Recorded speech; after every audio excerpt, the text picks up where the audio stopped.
За эхлэв. За тэгээ. За хайдаг ах өдрийн орой өглөөний мэнд. Өглөөний мэнд. Хойд орой эсэрээ одоо. За ажил төрөл сайн уу? Таныг хүмүүсээс ойрын үеийн сайн сайхнаас хаваалцчихъя гэсэн байлээ. Тийм үү. Нэр өсөө юу? Комментар. За. Хамгийн сүүлд юу боллоо? За Samsung болоотыг Монголд оруулж ирсэн байна да тий. Тэгээ мэдээж ажил дээр бас зөндөө олон өөр. Монгол руу ойрдог та их явж байна тий. Болоод Монгол руу харин агүй их яваад байна. Гэтэ одоо нэг хэсэг явах хараг тий. Чамтай жоохон цаг өнгөрүүлэх байл. Тэ жоохон тэгмээр байна. За тэгээд Odyssey үзсэн гинэ. Odyssey үзсэн сэтгэл ямар байсан бэ? Odyssey юу? Spider-Man бас үзсэн байсан. Аль нь Spider-Man бүгдийг үзэл яваад шүү дээ. Юу Odyssey Spider-Man хоёрыг чинь хооронд нь харьцуулах боломжгүй те. Наач нөөрэ буруу асуулт байна.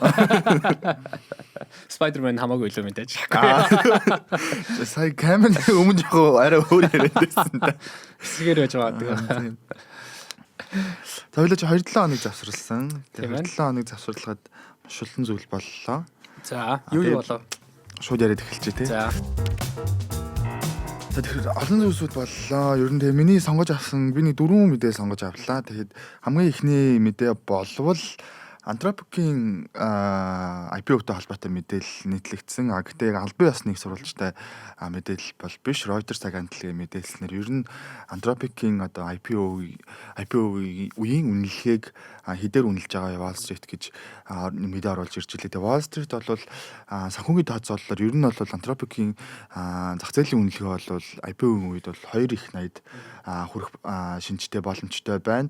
2028 онд бараг 150-аас 200 тэрбум долларын одоо орлогын төсөөлөл дээр бол торлуулж энэхүү үнэлгээ бол гаргалаа гэсэн мэдээллийг бол өгсөн. Тэгэхдээ Anthropic-ийн зүгээс бол яг баттай хариулт бол өгөөгүй. Тэгэхдээ 2028 оны хүртэлх юу болвол нэлээд одоо нэг борлуулалтын орлогын төсөөлөл гэж ярьдэн шүү дээ.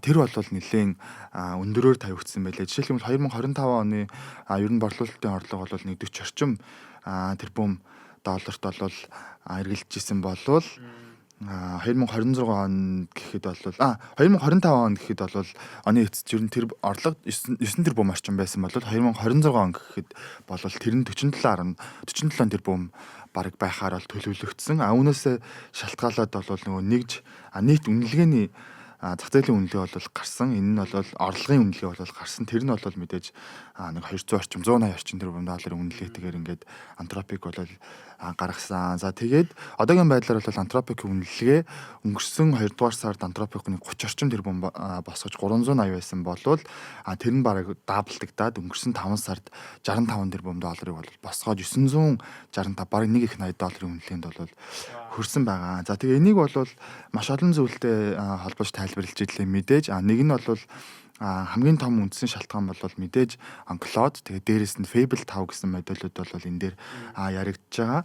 За тэгээ нэг иймэрхүү орлогын төсөөллийг бол гаргасан байна. Мэдээж 2026 оны хамгийн том IPO-ийн нэг бол Anthropic байх хаа гэж бодож ин хэрвээ хийгдэх юм бол тэгээд эндээс бол Wall Street-ийн зүгээс бол бас хэд хэдэн одоо компаниудтай жишиж Anthropic үнэлгээ гаргасан байлээ. Тэрэн дээр нь болохоор Palantir AI буюу одоо AI-ийн одоо модулууд нь Anthropic-тэй илүү төстэй. Мөн дээрээс нь саяхан одоо юугаа хийсэн IPO-г хийсэн SpaceX-тэй бол харьцуулж одоо жишиж үнэлгээ гаргасан байлээ. Энд гэхдээ яг нь одоо сонирхолтой санагдсан. Яагаад гэвэл хурж магадгүй гэж санагдсан. Яагаад вэ гэхээр одоо чинь жилийн өмнө ингээд чаавд үзэх юм бол яг Frontier моделийг хийжсэн нэлээд олон тоглогчид байсан тий. Бараг 4-5 тоглогчид байсан. OpenAI, Cloud, Anthropic хоёулаа байсан, Google байсан, за Zuckerberg тий. Meta байсан. За тэгээ Grok байгаа. Яг го тавлаа байгаа л да. Гэхдээ ингээд нэг жилийн өмнө бол ингээд за энэ тавын за OpenAI бол нөгөө дөрвөөс арай илүү одоо өмнө нь бол гүйжсэн байх. Гэхдээ нөгөө дөрөв нь бол бас нэлээд хүчтэй ингээд хөрөнгө оруулалт зарцуулаа ингээд явжсэн. Тэгсэн чинь одоо нэг жилийн дараа ингээд яг өнөөдрийг ингээд харсан чинь ерөнхийдөө 5-аас бараг 2х нь л одоо өрсөлдөгч ерөнхийдөө болчлоо. Нэг бол OpenAI, нөгөөх нь ингээд Anthropic болсон. За Meta-г ингээ харах юм бол манай хүн чинь нэг closed болол нэг open болол нэг closed болоод одоо буцаад open болж байгаа тий. Янз бүрийн моделийг ингээл туршаал яваад байгаа шиг. Гэхдээ ерөнхийдөө лаймда хэрэглэж байгаа хүмүүс бол тодорхой хэмжээний бол бага байгаа. За Grok бол бас тодорхой хэмжээгээр бага байгаа. За Google бол ингээ бараг өөрийгөө ингээ татаад эхэлчлээ тий. Хоёлаа нэг эпизодын өмнө угаасаа ярьсан тий. Тэр нөгөө яг хамгийн гол Google DeepMind, AlphaFold эдрийг хийсэн баг нь ерөнхийдөө ингээ тараад явчлаа. Demis Hassabis ч гэсэн ерөнхийдөө бараг Google-с бүр яг гараагүй Тэгтээ бол ингээд өөрөх нь оролцоо нь бол ингээд багасч байгаа юм шиг харагдаж байна. Яагаад тэгж ийнө гэхээр одоо энэ hyperscaler-ууд буюу Microsoft, Google эднэр нь ерөнхийдөө за board of director-ыг тузан гишүүд ингээ харж байхад ерөнхийдөө одоо ингээ босгож байгаа мөнгийг хоёр газар хийх боломжтой байгаа байхгүй юу. Эхнийх нь болохоор яг энэ frontier моделийг бий болгоход мөнгөөр зарцуулах уу нэгдүгээрт. Хоёр дахь опшн нь болохоор frontier модель дээр одоо мөнгө зарцуулахын оронд зүгээр тэр frontier моделийг бий болгоход хэрэгтэй тэр нэг тооцоолын compute одоо багтаамж буюу data center тэр data center-ыг тэр infrastructure буюу дид бүтцэд илүү мөнгө одоо оруулах уу гэхээр баг дид бүтц нь хамаагүй эрсдэл багтай өгөөж нь тэгээд өндөр одоо тийм хөрөнгө оруулалт болоод эхэлж байгаа байхгүй юу. Тэгэнгუთ hyperscaler-ууд ерөнхийдөө за frontier моделийг бол бид нэр хийхгүй байна. Anthropic чи юу хий OpenAI чи юу хий би бол ингээд илүү data center infrastructure дид бүтц руугаа ингээд хөрөнгө оруулалт хийя гэсэн нэг иймэрхүү тренд гарч ирж байгаа юм шиг санагдаж байна. Тэгээ энэ трендийг яагаад хэн бас reinforce хийгээд байна вэ гэхээр дэмжиж байна вэ гэхээр нөгөө тал дээр хятадаас айгүй хямдхан open source Kimi 3 дээр гараад ирэхээр ерөнхийдөө энэ frontier модель дээр чинь баг хөрөнгө оруулалт хийх шаардлагатай мó хамаагүй юм хямдхан болчлоо. Тэгэн гут нөгөө талаасаа тэгвэл Anthropic OpenAI эднэр чинь frontier модель хийх ёстой мó гэхээр яг энэ хамгийн хүчтэй байгаа өнөөдөр яг тэргүүлж байгаа 1-2 компани л өнөөдөр баг одоо энэ өрсөлдөөн дээр бол ингээд одоо ашигтай амжилттай байх боломжтой. Одоо чинь чи том enterprise ингээд компаниудыг ингээд хараад үзэх юм бол тэд нар бол яг өнөөдөр бол OpenAI, Anthropic-оос өөрсдийнхөө subscription, enterprise subscription бол татахгүй байгаа байхгүй юу? Gemini дээрээс бол баг Microsoft чинь юу вэ? Copilot эдрээс баг татаад эхэлж байгаа байхгүй юу? Ягаад гэвэл тэднэр нь өнөөдөр нөгөө яг хамгийн урд frontier баг биш болчихж байгаа учраас тэр яг tier 2 байгаа модулуудыг бол баг Kimi 3 open source-оор ингээд орлоод эхэлж байгаа байхгүй юу. Яг Anthropic-ийн тэр Mythos ч юм уу тэр Fable 5 ч юм уу OpenAI эдрэг бол одоохондоо ч юм уу ерөнхийдөө баг сольж чадахгүй учраас өнөөдөр OpenAI Anthropic 2 IPO хийхэд өөрийнхөө үнэлгээг бол ингээд авч үлднэ гэсэн ийм санаа бол яваал байгаа юм билээ тий. За дараагийн мэдээ бол бас үүнтэй холбоотой мэдээлэл байгаа. Тэгээд нэлийн энэ 7 хоног бас шуурлаа. Ер нь Nvidia-гийн дараагийн стратегийн төлөв үү гэж бас оолын дээр ярьсан байлаа. Банк болсон тийм. Банк болсон гэж тийм банк болсон. Бараг л банк болсон тий. Тийм артиклаа. Энэ дээр бас хэд хэдэн юу байгаа даа санаа байгаа даа. Тэгэхээр яасан бэ гэхээр ер нь өнгөрсөн 7 хоногт саяхан нэг 500 тэрбум долларын хөрөнгө босгоно гэд ярьсан. Тэгээд яг хоо эхний үед бол нөгөө зах зээл яаж хүлээж авсан бэ гэхээр Nvidia-г ер нь 500 тэрбумын хөрөнгө оруулалт ингээд бас өөр дээрээ босгож байгаа мó гэд тэгсэн чинь Nvidia ер нь хэмэл оюун ухааны экосистемд зориулж өөрийнх нь одоо үйлчлэгийг одоо авах одоо худалдан авагч нартай зориулж 500 тэрбум долларын одоо хөрөнгө оруулалтыг 3 дахь чиглэлүүдээс буюу одоо энэ Goldman Sachs ч юм уу те Америк нэгдсэн улсын томоохон хөрөнгө оруулалтын банкуд сангуудаас нийлж одоо 500 тэрбум долларын хөрөнгийг гадны хөрөнгө оруулалтыг татнаа гэсэн мэдээлэл бол гарсан. Тэгээ энэ дээр бол хүмүүс нэлээд юу яалаа одоо санаагаа солилцлаа. Оолын дээр бас ер нь bet гэж их ярьж илээ. Ер нь Nvidia өөрийнхөө одоо дараагийн стратегийг ингэж бооцоо болгож тавьж гинэ гэсэн санааг бол илэрхийлээд илээ. Тэгээ энэ дээр ямар одоо маргаантай санаа вэ гэхээр үндсэн гол концепт нь бол одоо тий Nvidia-гийн бүтээгдэхүүнийг тэгтээ хэрэглэхдээ юу яачих хэрэглэхдээ хэрвээ мөнгө чинь дутаад байх юм бол тэр босгосон сангаас ингээд зээлдэгсэн жүү одоо тэр сангийн үйл ажиллагаанаас одоо ингээд аваад хэрэгэлчих тэгээ буцаагаад таад маань Nvidia-гийн одоо бүтээгдэхүүнийг өөрийнхөө одоо платформ дээр суйрлуулаа гэсэн үндсэн санааг бол тавьж илээ. Тэгтээ энэ дээр нэг маргаантай асуудал дагаж байгаа нь үнэхээр одоо тэр demand буюу эрэлтийг өөрөө ингээд Nvidia өөрсдөө ингээд үүсгээд одоо зохиомлоор үүсгээд өмнө нь үүсгээд үүсгчлээ. Тэгтэл яг үнэндээ бодит байдал дээр эрэлт унах юм бол бусад хэрэглэгч байгууллагууд одоо баг өртөө үлдэхүү гэсэн нэг санааг ярьж илээ. Тэгээ ямар ч байсан одоо уламжлалт бизнес гэх юм бол нисэх буудал хурдны зам гихчлээ юм том мега төслүүд дээр байдаг шиг одоо юуны Nvidia-гийн GPU нэг юм актив болохоор боллоо гэсэн мэдээллийг бол нийтэлсэн билээ. Тийм бас сонирхолтой мэдээ. Би бас яг тэрийг харсан. Financial Times дээр Nvidia ингээд банк боллоо гэсэн тийм том мэдээ байсан тий. Тэгээд яг банк болсон юм гэсэн чинь яг бол банк болоогүй мэдээж. Тэгтээ Goldman Sachs юу байлаа 4-5 нэлээд том корпорациудаас тий мөнгө босгоод тэгээд тэр нь 500 тэрбум доллар гэдэг. Одоо тэгтээ ер нь хамгийн баян BlackRock хүртэл байгаа. Хамгийн баян хамгийн их одоо кэштэй чадвартай нөөцтэй технологийн компаниуд ч гэсэн ерөөхдөө мөнгө нь бараг шавхтаад эхэлж байна те. Энэ дата центр хиймэл оюухан дээр оруулж байгаа хөрөнгө оруулалтын одоо хэмжээ нь маш өндөр дүнтэй бол яваад байгаа. 750 тэрбумаас 1 триллион долларын хөрөнгө оруулалт жишээ нь 2026 он гэхэд л тийм төсөөлөлтэй байгаа те. Тэгэхээр тэр мөнгийг өнөөдөр хаанаас босгох вэ гэхээр зөндөө олон аргаар босгож болно. Гэхдээ бас нэг арга нь бол бас ингээ Nvidia өөрөө яг тэр одоо юуг санхүүжүүлж ерөнхийдөө бол эхэлж байна. Гэхдээ 500 тэрбум доллар айгүй их юм шиг санагдаж байгаа боловч одоо жишээ нь одоо бол мэдээж хэмэл оюуханы тодорхой хэмжээний одоо үнийн хөөсрөлт бол байгаа гэж бол харж байгаа те. Тэгэхээр Nvidia ч 5 триллион доллар хэвээрэл байгаа юу? За 5 триллион доллар зүгээр 4-5 гэж. За 5 триллион доллар байлаа гэж бодоход 10% нь 500 тэрбум доллар тий. Тэгэхээр энэ хөөрөлтийг ч юм уу одоо энэ эрэлтийг тий өндөр цэгт нь байлгахын тулд хичнээн хэмжээний мөнгө өнөөдөр Nvidia босгоход харамсахгүй вэ гэдэг асуулт чинь тавьж болохоор байгааз. Тэгэхээр сая бол жишээ нь ингээд нөгөө нэг Capex pool гэдэг нэг ивент болсон шүү дээ. Тэрний үгс өгөхөөр яана энэ их одоо дата центр руу хөрөнгө оруулалт хийх бараг шаардлагагүй мэн нөгөө Kimi 3 гараад ирэнгууд тэгэхэд Солонгос улсын Kospi нөгөө нэг exchange жишээ нь амар унсан шүү дээ тий. Тэрэн дээр жишээ нь манай Samsung компани бараг 40% уналттай байсан. SK Hynix 50% уналттай. Нэлээд олон компаниудын жишээ нь үнэлгээ бол тий хэдэн зуун тэрбум доллараар жишээ нь хасагдж байгаа байхгүй юу?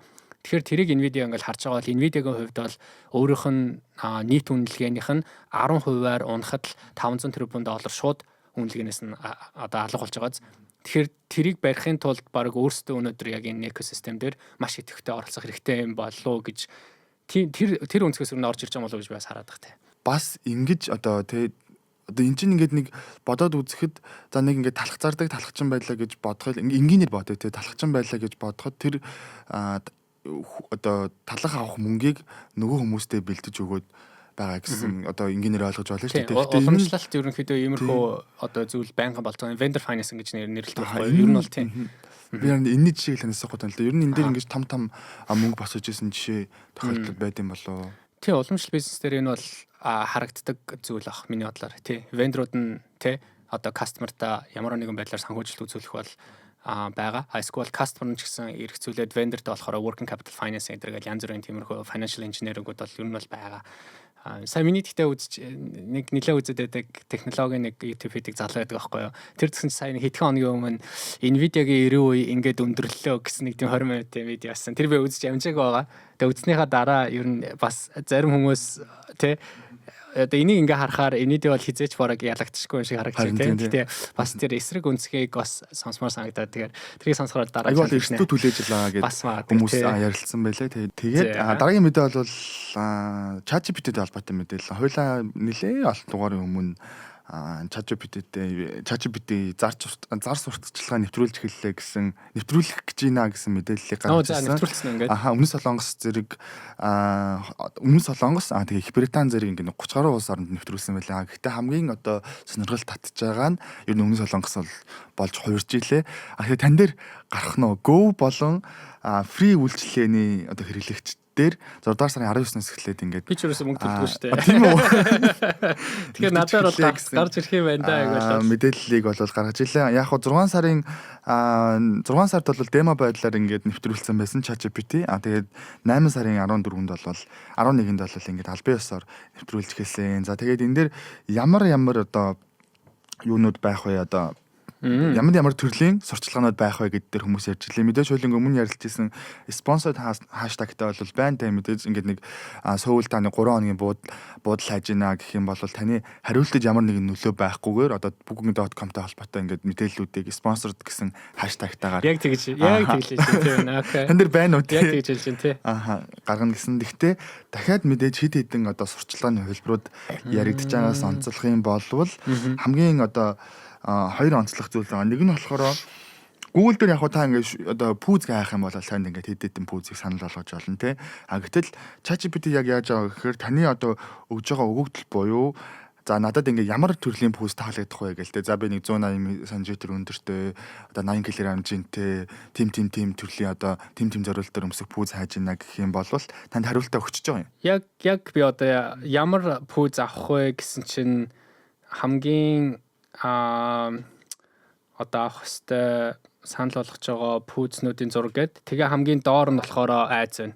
Энэ дээр болохоор Vans-ыг чинь санал болгож. Зорилттой байдлаар ингээд хүмүүсийн зорилгоос хамаарч зорилттой байдлаар спонсор санал болгоно гэж хэлээ. Дахиад дараагийнх нь юу байна вэ гэхээр sponsored agent гэж байх юм гинэ. Ерөнхийдөө болвол нэвтэрч эхлэх байгаа. Гэхдээ нэвтрүүлэхээр бас төлөвлөлөд яригдчих байгаа юм шиг байлээ. Жишээлх юм бол та ингээд нэг юм Samsung-ийн телевиз ингээд худалдаж авах гад төлөвлөж ийлээ гэж бодоход тань дээр ингээд нэг агент харилцаад за ингээд таны төсөв хитвэ те. За босод ингээд одоо байрч ямар харагддаг вэ? Ямар зориултаар эхэлж байгаа вэ? Та Xbox-тай юу? PlayStation байгаа юу? Ихэвчлэн ингээд ямар үйлдэлүүд телевиз дээр хийх вэ гэд танаас ингээд асууж агаад бүр зургийн хэлбэрээр ингээд спонсор одоо таны ингээд байран дотор байгаагаар ингээд санал болгох тийм нэлээд personalized тийм sponsored agent-ийг бол туршаа мэдгдсэн байлээ. Тэгээ Солонгос нэрээ бас нэг сони юм ийм байлээ. Солонгосч уг нь бол нөгөө Gemini ашигладаг штэ. Гэхдээ OpenAI ашиглалтын тоогоор мөнгө зарцуулдаг хүмүүсийн тоогоор дэлхийд дээр хоёрт байд юм байлээ. Эхнийх нь Америк, дараагийнх нь Солонгос гэж зах зээл дээр явдсан байлээ. Дараагийнх нь болохоор хамгийн сүүлийн мэдээ болохоор надад зөвхөн сонирхолтой санагдаад оруулсан. Гэхдээ энэ дээр Reuters дээр бас мэдээлэл хийсэн байсан. Гэхдээ цагаан ордоос бол мэдээлэл төрийн департаментаас бол мэдээлэл гараагүй. Ер нь Америкийн нэгдсэн улс түнш орнуудаа хятад эсвэл Америкийн нэгдсэн улсын одоо химлогийн экосистемийн аль нэгийг ашиглахыг шаардаж болшгүй гэсэн тийм яриа гарсан мэдээллийг бол Reuters нийцсэн байлаа 8 сарын 14-нд. Энэ ямар учиртай вэ гэхээр ер нь 6 сарын дунд өлөөтөр чинь оны ихэнд ч үлээ нэг Pax Silica гэдэг нэг юм гаргасан юм а. Тэр нь болохоор ер нь Америкийн нэгдсэн улсын хиймэл оюун ухааны технологийн нийлүүлэлтийн сүлжээний аюулгүй байдлыг хангах экосистемийг бүрдүүлэх зорилгоор энд нь дан ганц нөгөө одоо хиймэл оюуны хөгжүүлэлт биш бүр суураас нь эхлээд одоо хиймэл оюуны одоо түүхийдний олборлолч гэдэг ч юм уу юм нийлүүлэлтийн одоо юуг аюулгүй байдлыг хангах тийм supply chain-ийг хангах зорилгоор нэг стратегийн санаачлаг гаргаад энд нь 30 хэдэн орн нэгдсэн. Тэгээ тэр нь ер нь ямар улсууд байсан бэ гэхэд дандаа дэлхийн тэргүүлэх орнууд жишээлх юм бол одоо Европын холбоо мөн дээрээс нь Өмнөд Солонгос, Япон гэдэгчлээ юм дандаа ийм том орнууд бол нэгдээд одоо ихтгэлт түнш гэсэн ийм одоо олон улсын хэлцээний нэршлэр бол тийм юу бол авсан. Тэгээд энэ нь бол нэг хятадын мэдээж нөгөө одоо хэмэл оюуны хөгжлөөс ингээд сааруулах зорилготой. Тэгээд буцаагаад яг өнгөрсөн оны энэ оны дундуур бол нөгөө Шанхайд хойлоо бас ярьж ирсэн. Шанхайд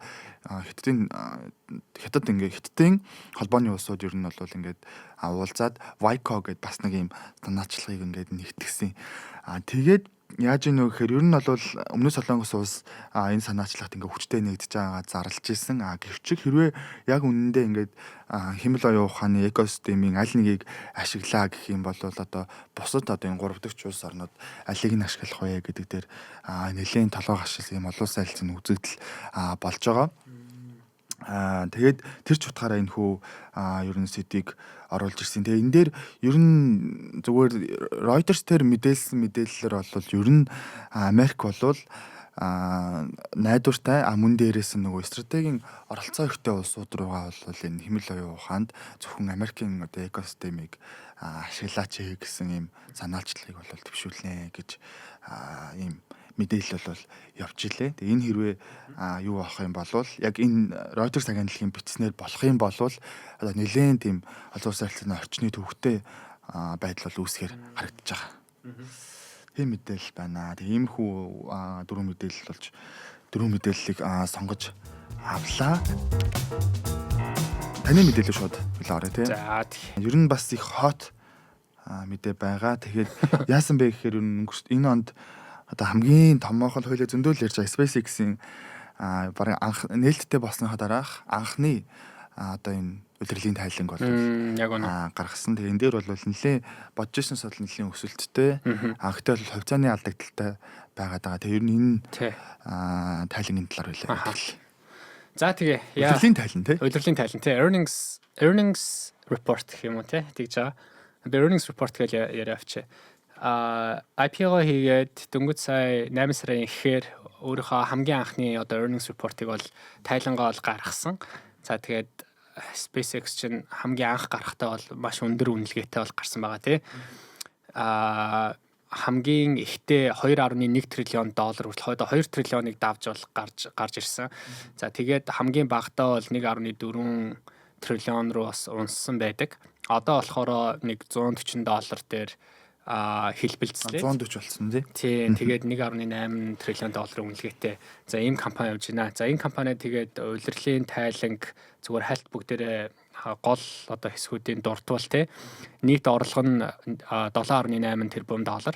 За тэгээд EBITDA гэж байгаа. EBITDA гэдэг нь болохоор за нэг earnings before interest tax depreciation amortization гэж байгаа. Тэгэхээр татрын өмнөх тий зээлийн хүүний өмнөх тийм тэгээд энэ илэгдэл буюу одоо депресацийн өмнөх орлого нь 3.5 тэрбум доллар.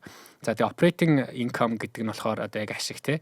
Энэ ашиг нь бол ашиггүй байсан 143 сая долларын алдагдaltaй. Тэгэхдээ нэг positive бас юу мэдээ нь болохоор эерэг мэдээ нь болохоор 100 тэрбум долларын одоо хөрөнгөтэй юм уу cashтэй байсан. За тэгээд өмнөх дугаар дээр бүгдээрээ SpaceX-ийн талаар бол нэлээд гүнзгий бол ярьсан тий.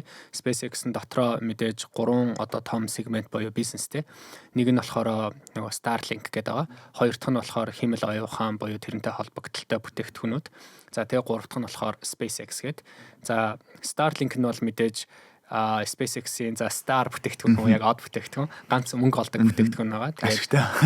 Тэгээд энэ квартер дээр болохоор 4.3 тэрбум долларын орлоготой. Тэр нь болохоор өмнөх жилтэйгээ харьцуулахад 66% өссөн. За тэгээд ашигын хувьд болохоор 1.6 тэрбум долларын ашиг хийсэн байгаа.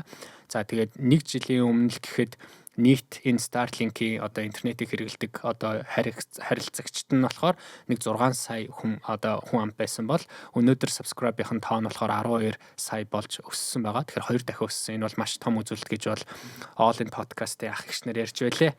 За тэгээд энэ их тэгтээ өсөлт хаанаас гарсан бэ гэсэн чинь илүү одоо яг нөгөө government буюу засгийн газар болон одоо том компани enterprise-аас гарсан гэж бол харж байсан.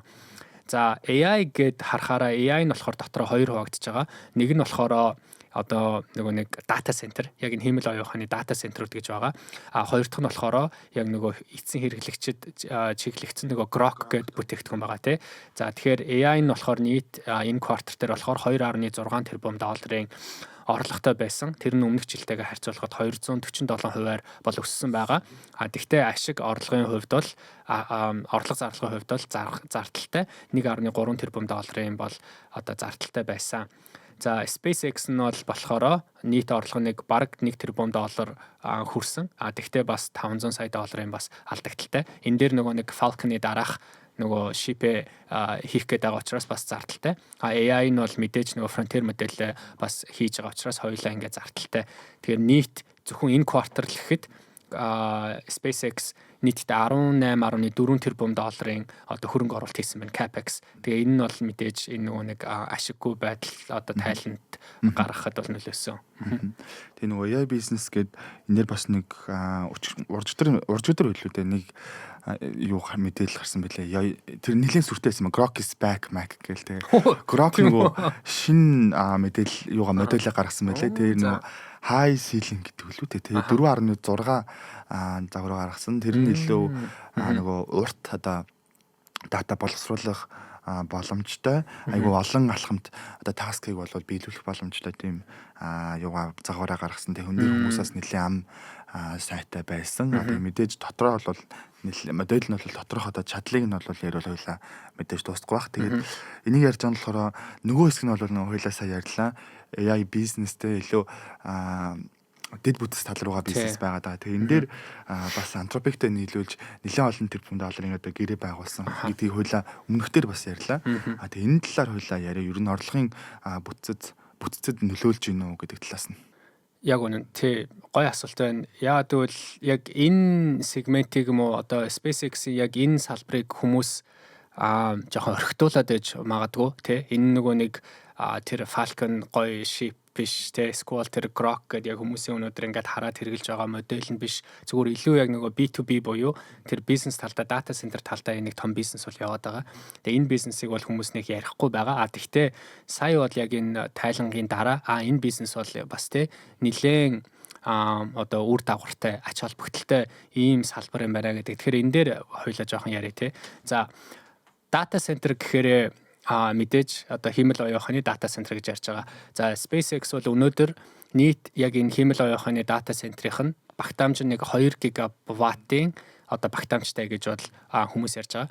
За тэгээд дата центр нь болохоор Америкт байгаа. Тэгээд Америкт ийм 3 том дата центрийг бол бий болгосон юм билэ.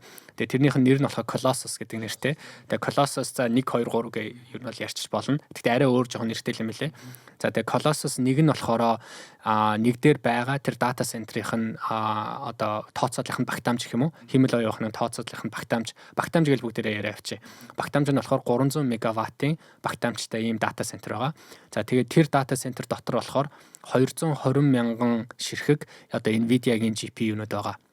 За Colossus 2 3 нь болохоор нийлэхээр 2-оос 300 мегаваттыг хасах юм бол 1.7 гигаватт.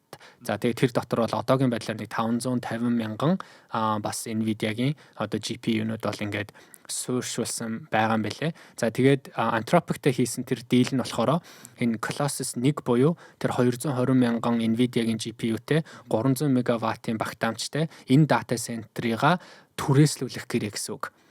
Түрээслүүлж байгаа тийм. За тэгээд одоо нөгөө нэг Anthropic талаас болохоор юунд хэрэгжилж ийм вэхээр Anthropic чинь нэг нь болохоор тэр frontier модельлоо яг нөгөө нэг одоо сургахад train хийхэд зарцуулж байгаа одоо тооцоол буюу compute нөгөөх нь болохоор аль хэдийн бий болцсон байгаа модель дээр болохоор нөгөө inferencing буюу одоо бүгдээ cloud-ыг хэрэглэхэд тэнд токен явж байгаа штэ тэр зөвхөн тэр inference байдал дээр нь болохоор хэрэглээний compute гэж хоёр хувааж байгаа байхгүй юу энэ нь болохоор 100% яг тэр inference тэ аль хэдийн бий болцсон моделийг л одоо процесс хийх тэр дата центрид нь ашиглаж байгаа юм билэ. За тэгээд энийх нь үнийн хувьд болохоор 1 сард 125 тэрбум доллар амар их мөнгө аваад. За тэгэхээр эн чинь яхаа аргагүй нөгөө удирдлынхын тайлан дээр айгүй өндөр дүнтэй ингээ гараад эхэлж байгаа байхгүй тий. Ерөөсө 2 сард л 2.5 тэрбум доллар гэхээр тэгэхээр 3 сард ихт чинь одоо 4 гараа авчиж байгаа байхгүй тий. Тэгэхээр эн чинь баг нөгөө химэл оюухмөр AI-ха бизнесийг баг ашигтай болгох гээд байгаа ийм том салбар болоод эхэлж байгаа. За тэгээд 125 тэрбум доллар сард Anthropic төлж ийн гэдэг нь өөрөө эн чин одоо үнэтэй юу хямдхан байна уу гэдээ ингээд хараад үзэх юм бол нэг KPI нэг тийм хэмжүүр гэдэг юм байна. Тэр хэмжүүр нь болохоор тэр дотор байгаа 220 мянган GPU байгаа штэ. Тэр нэг GPU-гийн тусдаа аваад тэр GPU-ний нэг цаг хэрэглэх тэр түрээсийн үн хэдвэ гэж хоёлаа гаргаж болно те. Тэгэх юм бол нэг цаг нэг GPU хэрэглэх түрээсийнх нь үн нь болохоор тэр Colossus нэг дээр нэг $7.8 байгаа юм билэ. Тэгэхэд өнөөдөр та AWS ч юм уу Google ч юм уу те өөр дата центр дээр яг тэр адилхан GPU-г нэг цаг түрээслэх юм бол $3-4. Тэгэхээр бараг 2 дахин үнэтэй Anthropic түрээсэлж байгаа юм билэ. Тэгэхээр энэ нь юу гэсэн үг гэхээр яг хоо нэг талаас Elon бол яах аргагүй бусад технологийн компаниудын одоо гүрүүнүүдтэй ингээ харьцуулахад яах аргагүй ямар нэг юмыг ингээд бүтээхтэй үнэхээр л сайн л бүтээдэг хүн юм байна гэж бол хүмүүс бол ярьж байгаа. He builds, he's a builder гэдэг байгаа байхгүй тий. Бүтээгч хүн юм байна. Одоо OpenAI, Anthropic гэдэг ингээ харах юм бол зүгээр software компаниуд байгаа шүү дээ. Frontier модельүүд. Elon бол өнөөдөр тэр машиныг бүтээж ин тий rocket ship-ийг бүтээж ин data center-ыг хийж ин ингээд хийсэн юм болгоно үнэхээр high quality өндөр чанартай байгаа учраас тэгээ нөгөөх нь болохоор энэ data center-ууд нь зөвхөн яг хиймэл оюун ухаанд л зориулагдсан тэр нөгөө Nvidia GPU-нууд нь хоорондоо нөгөө нэг ойрхон кластеруудыг үүсгэсэн учраас бас нөгөө бүтээмж нь бас өндөр байж магадгүй. Тийм ч учраас тэгээ гурав дахь нь болохоор мэдээж яг энэ хиймэл оюун ухаанд зориулсан data center өнөөдөр яхаар гоо хомсдол байгаа эрэлт өндөр байна.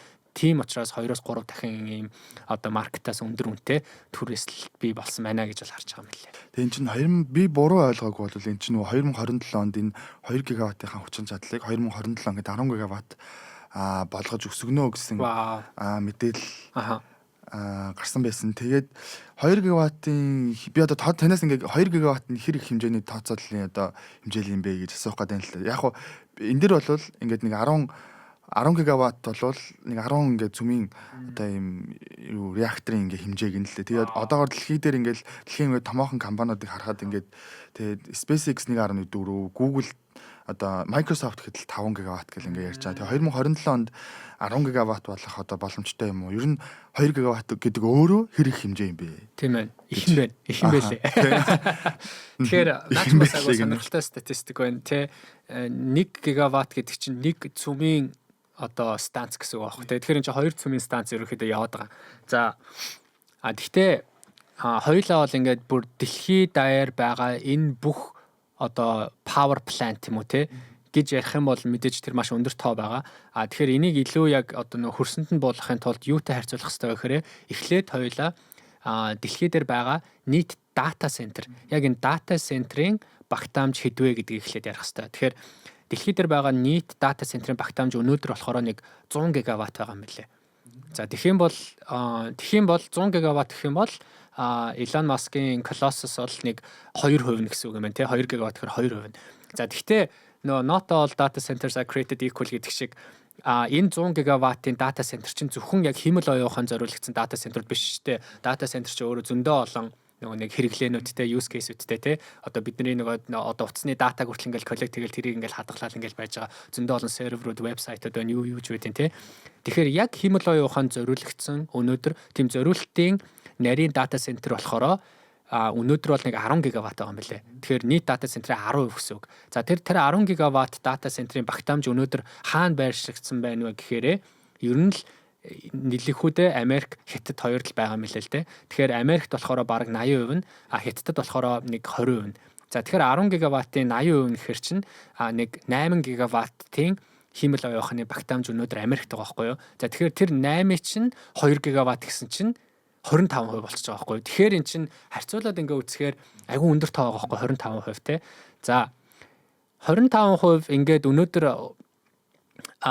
Elon Musk-ийн Colossus ингээд үргэлж ийм том байх уу гэвэл бас сонирхолтой магадгүй энэ 2 гигаваттаа ингээд дата центр нэмж барьсараад 10 гигаватт хүрчлэхийг бас үгүйсэхгүй тий. Гэхдээ нөгөө hyperscaler-ууд буюу hyperscaler гэхээр би Google, Microsoft, Amazon-ыг бол ерөнхийдөө ярьж байгаа. Тэгэхээр энэ гурав бол ингээд бас зүгээр суугаад байхгүй. Өнөөдөр энэ гурав бол нөгөө нэг яг нийлэнхүү дата центр дээр бол яхаарахгүй дэлхий дээр тэргүүлж байгаа гурван одоо компани байгаа. Тэдний нийт дата центрийн багтаамж бол 30 гигаваттд бол байгаа юм билээ өнөөдөр. Гэхдээ тэр 30 гигаваттын маш багахан л яг энэ химэл оюуханы дата центр гэж харсан буруу иш бол. Гэхдээ 2026 онд л гэхэд эднэрийнх нь нөгөө нэг хөрөнгө оруулалтынх нь нөгөө нэг commitment-үүд байгаа шүү дээ. Тэднэр нь бол ингээд 750 тэрбум доллараас бараг 1 триллион долларын одоо хөрөнгө оруулалт ингээд дата центртээ зарцуулаад эхэлж байгаа байхгүй энэ компаниуд чинь. Тэгэн бол чи нөгөө талаасаа тэгвэл 1 гигаватт буюу 1 гигаваттын хэмжээний одоо нэг нуклеартэй ийм дата центрийг чи барих химэл оюуханы дата центрийг барихад хичнээн хэмжээний хөрөнгө зарцуулах вэ гэхээр нэг ойролцоогоор 45-аас 50 тэрбум долларын хөрөнгө орд юм бэлээ. Тэгэхээр 750-аас 1 триллион долларын одоо хөрөнгө оруулалт гэдэг чинь өөрөө нэг 17-оос 20 гигаваттын багтаамжийг бий болгох гээд ингээ явж байгаа байхгүй юу. За тэгэхээр манай гурав гэж Google, Amazon, Microsoft эдгээр чинь нийлээд нэг 2030 он гэхэд бол өөрсдөө 20 гигаваттын одоо багтаамжтай болчих юм байлээ. OpenAI болохоор нөгөө Stargate дээрээ 2030 он гэхэд нэг 7 гигаваттыг бол бий болгоно гэж байгаа. Тэгэхээр 30 би сая 20 гэсэн тэгээ 20 дээр 7 нөхөр 27. За тэгээд 27 дээр нэмдэг нь өнөөдөр Colossus-ийн 2 байна. Тэгээ энэ 2 нь хэрвээ 10 болох юм бол 27 дээр 10 нөхөр 37 тий. Тэгэхээр 2030 онд бол нэг 30-аас 40 одоо гигаваттын химэл оюуханы багтаамж бараг бий болж магадгүй гэж бодож байгаа. Тэгэхэд нийт энэ дата центр чинь өөрөө өнөөдөр 100 гигаватт гэж байгаа шүү дээ тий. Тэгэхэд химэл оюухан болохоор 10 гигаватт гэхээр химэл оюухан зориулагдсан дата центр нийт дата центрийн өнөөдөр 10% байх юм бол 2030 он гэхэд бараг 50% болно гэж бараг яриад байгаа юм билээ. Тий. Асар их одоо ингээд яг нөө мэрэгжлийн үнцгээс нь харахад хүмүүс хараад хийлж болох гэсэндээ одоогийн зүгээр ингээд сонсож байгаа байдлаар л асар их тоол одоо сонсогдоод байна. Тэгээ дээрэс нь гэх юм бол нэг зүгөөр бас асуулт инээдтэй асуулт байгаа нь над дээр ингээд дэлхийн нийт цахилгаан хэрэглээнийхээ юг нэмж чадах болов гэж бодоод байна л да. Одоо цахилгаан хэрэглэх эрчим хүчнийхээ хэмжээг нэмж чадах болов гэж бодож байна. Мэдээж бол олон эрсдлүүд хүлээж байгаа. Тэгээ Starlink-тэй SpaceX-тэй холбоотой мэдээлэл бол ийм байлаа. Тань дээр асуулт байна. Хэрвээ үнэхээр дэлхийд дээр одоо дэлхийд доор гэх юм уу дэлхийд дээр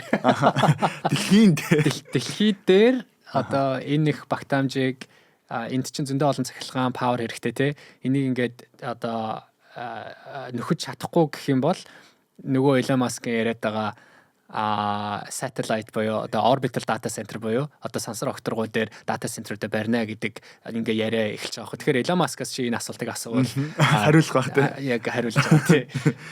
За ойлголоо. Тэг өнөөдрийн мэдээллүүд ийм байлаа. Манайхан бас өөрсдийнхөө мэдсэн мэдээллийг бид хоёртой хуваалцаарай.